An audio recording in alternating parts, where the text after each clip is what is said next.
Okay, so the next question is, what would a fully three-dimensional symmetric metric actually look like? So let's now stick to a spatial metric and forget about the time component just for a little while. Then one possible three-dimensional symmetric metric is just normal Euclidean space, right? So Euclidean space in 3 dimensions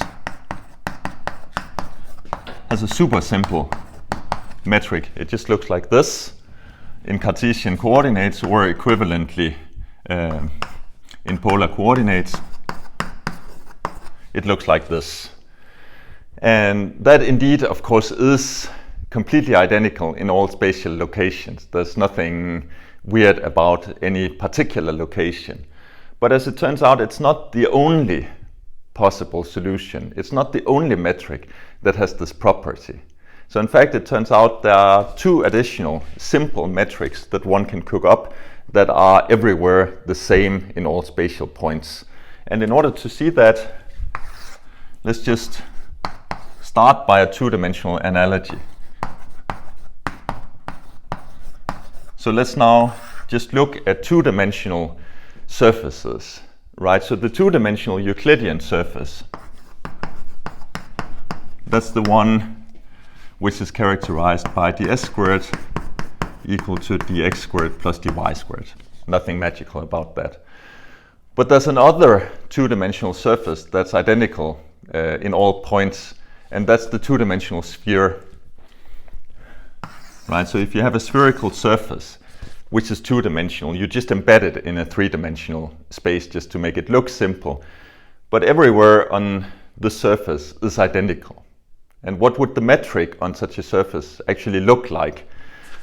Well, that's not very difficult, as it turns out, to derive, because anywhere on such a sphere we can write in 3-dimensional space it would correspond to x squared plus y squared plus z squared equal to r squared, right? If we have at least a sphere that's centered in the origin. That's the equation that we get.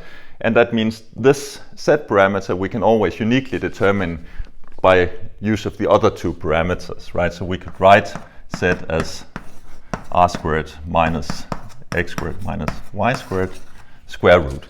So that uniquely determines the value of z once I've determined x and y. I could also make this into a metric, so I could write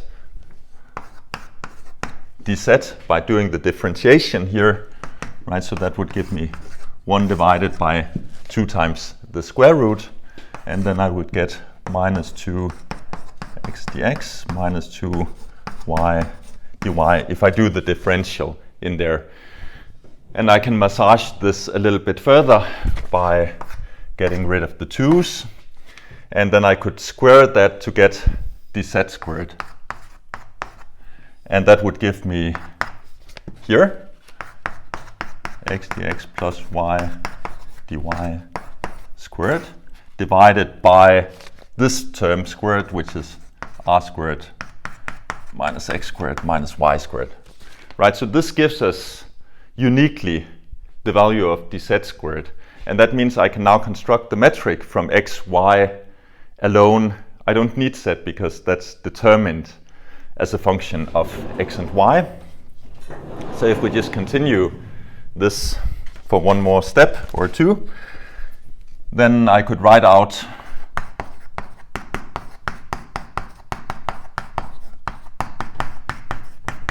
the full metric, and then I need dz expressed using x and y. One can do that. One could also make things a little bit simpler for oneself. So one could, for example, write x as a radial coordinate times cosine theta, and this as sine theta. And if we do that, and we plug this in here, then we get the following.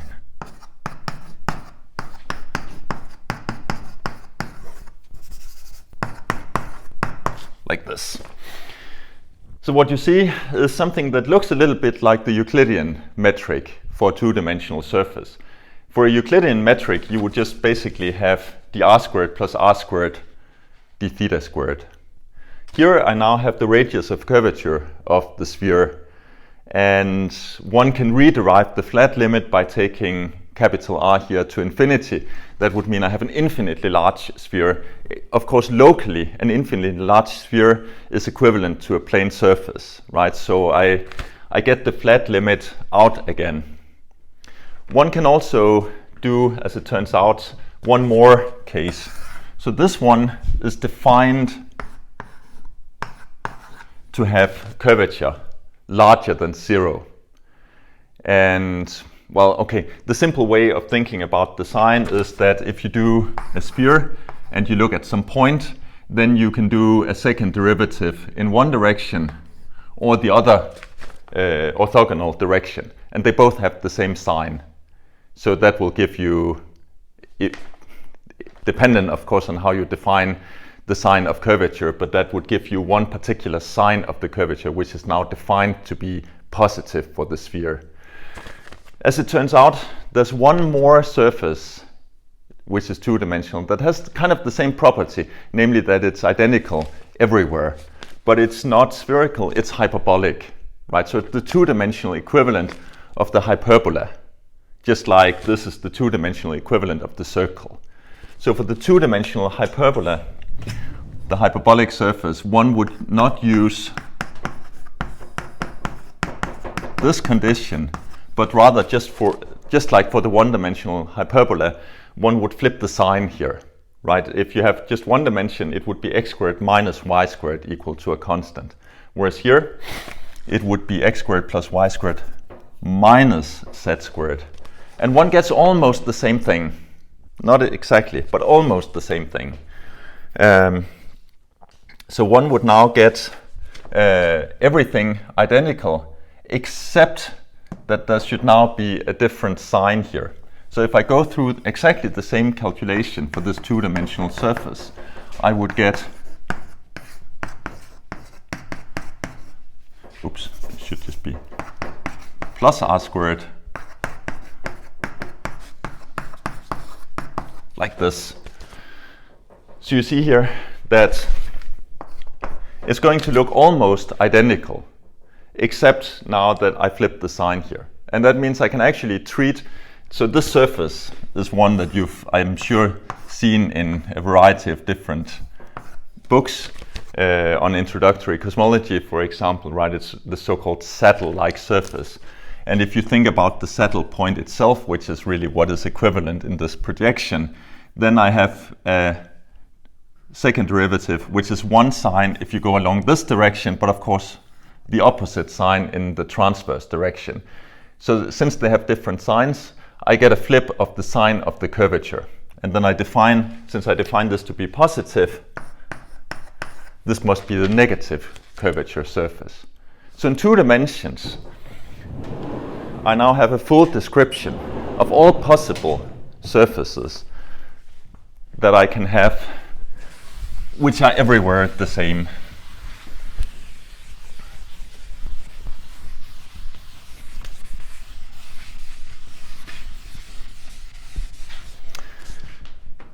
So the full 3-dimensional metric, I can now write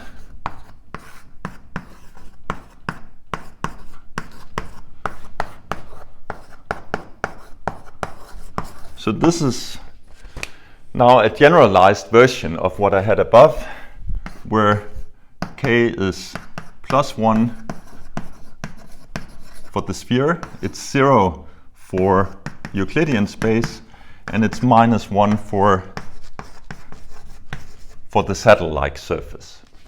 And that exhausts the possible surfaces that I can have, although that's not exactly actually true. In fact, it's possible to have many other types of 2-dimensional surfaces that are everywhere the same. But in that case, if they are not one of these 3, they are not what is known as simply connected. So for example, I can make a surface by folding up Euclidean space on a torus. That's still the same, it has no curvature, the only thing that I would do in that case is just I make a periodic identification of points so that the metric in one direction becomes 2 pi periodic. It's still a flat metric, but it's not equivalent to Euclidean space. So that's a case known as compactification that's used extensively, for example, in string theory. But as far as we can tell, at least, our universe doesn't have that type of behavior in the 3 normal spatial dimensions. So this is all there is to it. The only thing is that now we've worked in 2 dimensions, not in 3. So what we need to do is to generalize this result to 3 dimensions. And that's actually surprisingly simple. The only thing you really need to do is to follow exactly the same prescription that we did here, and which is also in the note. So instead of having the 2-dimensional, just as an example, right? Instead of having the 2-dimensional sphere given by this condition, I would now have a 3-dimensional sphere embedded in a 4-dimensional Euclidean space. So that would require me to now have an additional auxiliary parameter that I could call whatever, W, for example. So that would give me a 3-dimensional sphere. Then I go through exactly the same calculation that I did before. There's nothing different about it whatsoever. So I now express this in terms of the other 3 coordinates. I plug that in. Then I calculate the full metric. I do the same rewriting in terms of trigonometric functions, and then I get the full metric out in the end. And what turns out to be the case is that I can now write the metric in exactly the same way. The only difference is that now I don't have the theta here, rather I would have the omega. And if I write out the full normal solid angle, it's the theta squared plus sine squared theta d phi squared. So that's the full 3-dimensional metric that's possible. So that again exhausts the realm of possible metrics that I could think of, and that means that if the cosmological principle is obeyed, this indeed is the metric that describes our universe. That's it. Now, of course, just like we've done before, I can reparameterize this metric to use different coordinates. So one thing that's important here is that the thing that distinguishes the metric and possibly its non-Euclidean component is all sitting on the radial component here. So that's the curvature sign I have here. The angular component is completely identical to what I would have in normal Euclidean space. But I could rewrite this if I wanted to, such that the change comes at the radial at the angular component, not the radial component. And that might be advantageous, for example, in the case where I look at radial integrals, something where I need to integrate the metric along the line of sight to find the distance, for example, to some remote object, just to give you an example.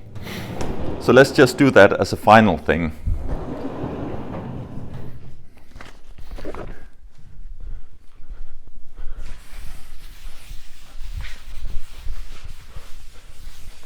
And then we're done with describing the metric.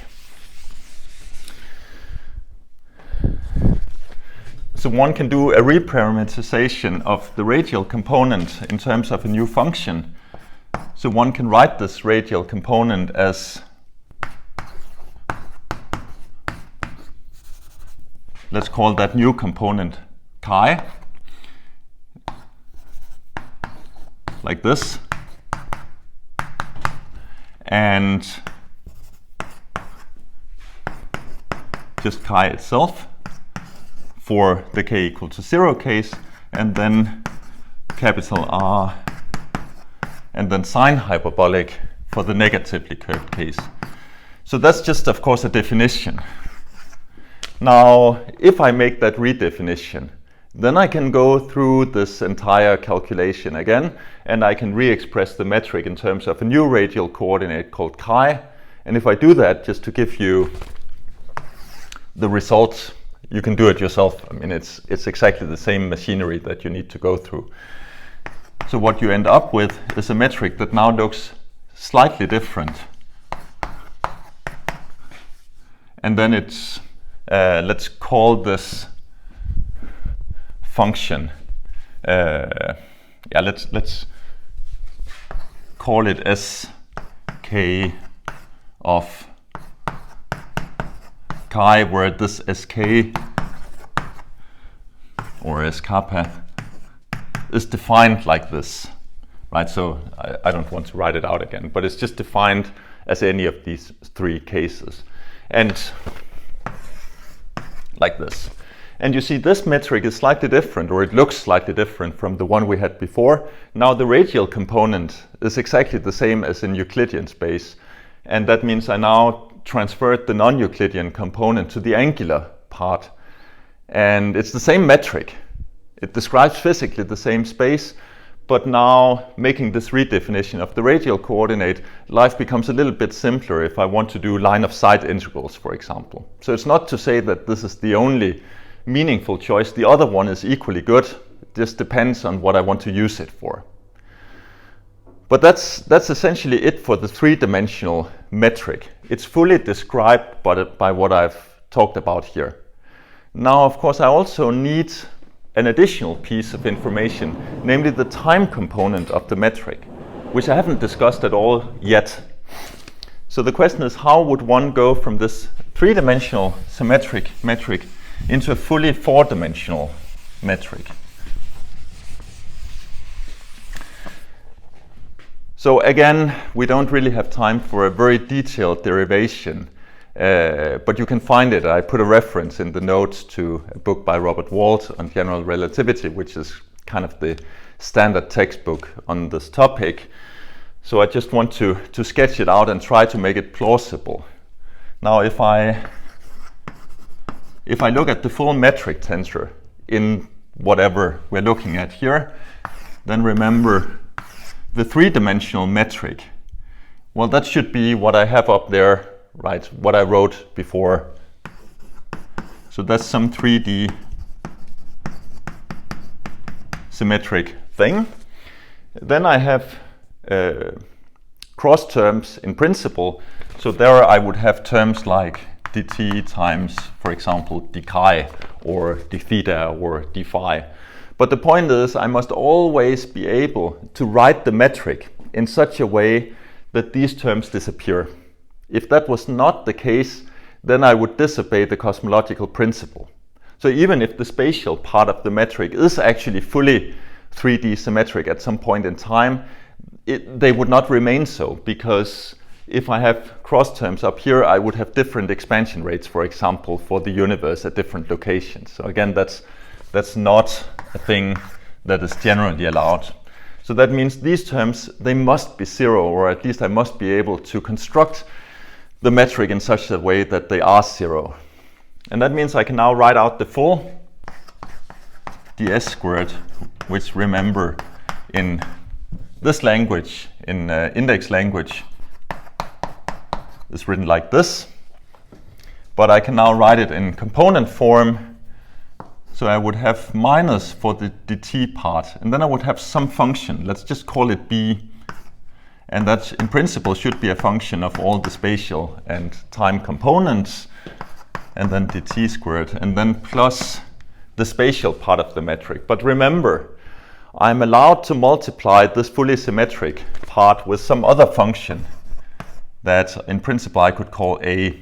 And now I can square it, because I know the sign here must be negative. So it's fully allowed to have some function here which is squared, because that's positive definite, but then I have a minus sign, so that's okay. And it's again the same thing down here. And then let's just write this three-dimensional metric. That's the one that we just discussed, right? Either the Euclidean space, the sphere, or the saddle. But the question is, what can I put here?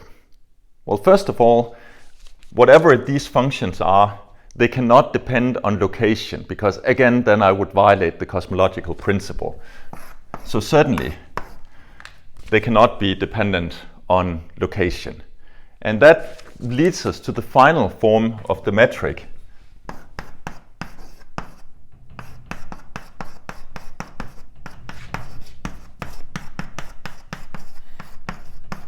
Which looks like this. And this is called the Friedman-Robertson-Walker, or FRW metric. And that's the one that we'll be working with in the first part of the course. It's always a good approximation to the full metric of the universe if you're on sufficiently large scales, because that's where we think we know that the cosmological principle is obeyed. On smaller scales, it's no longer a good approximation, and you can of course now do perturbation theory around this metric and look at structure formation, and we'll do that later. So one very final thing is that you have a little bit more freedom in the sense that I can always redefine my time coordinates such that I absorb this function here. That's certainly allowed. So let's just do that as the very final thing before we end this discussion.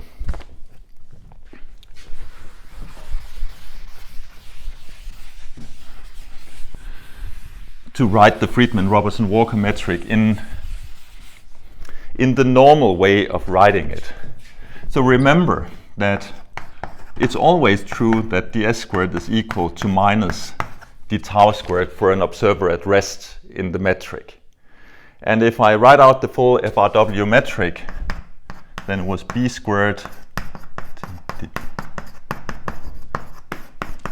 like this. And this term, of course, is now 0 if I have an observer at rest. So in that case, I can neglect this. And then you see here that there's a relation between the proper time measured and the coordinate time. And just for simplicity, it's normally done such that we define this parameter, coordinate time, to be equivalent to the proper time measured by an observer at rest. And if that is true, then that means that this function becomes trivial, and then the full metric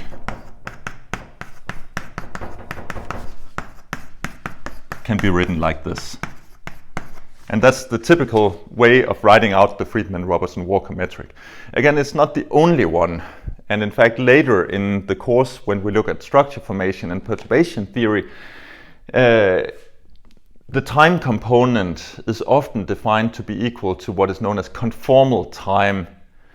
And conformal time, if you use conformal time instead, then the assumption is that b of t is equal, or b of eta, which is now conformal time, is equal to a of eta. And that means that I can actually write this now as minus a squared eta d eta squared plus a squared eta times the three-dimensional metric. So now the simplicity of it is that I get the scale factor outside, and then what I have inside is just this part. And the reason for calling it conformal time is now that if I write it like this, then this whole metric inside the bracket looks static. And really it just corresponds to the time component inflating at the same rate as the spatial part of the metric. It's just simpler to write the metric like this because some derivatives tend to disappear. It's not that it's a different metric, it's exactly the same one. It's just reparameterized in a different time coordinate, which you can see. You can even map it directly, right? Because we know that whatever is here, if I use proper time, is a 1. And here it's minus a squared. So that means I can now identify this relation here, right? So I know what the relation is between conformal time and proper time. And you see now this expansion of the universe is now part of the definition of conformal time. Okay, so that's all I wanted to say about the metric for now.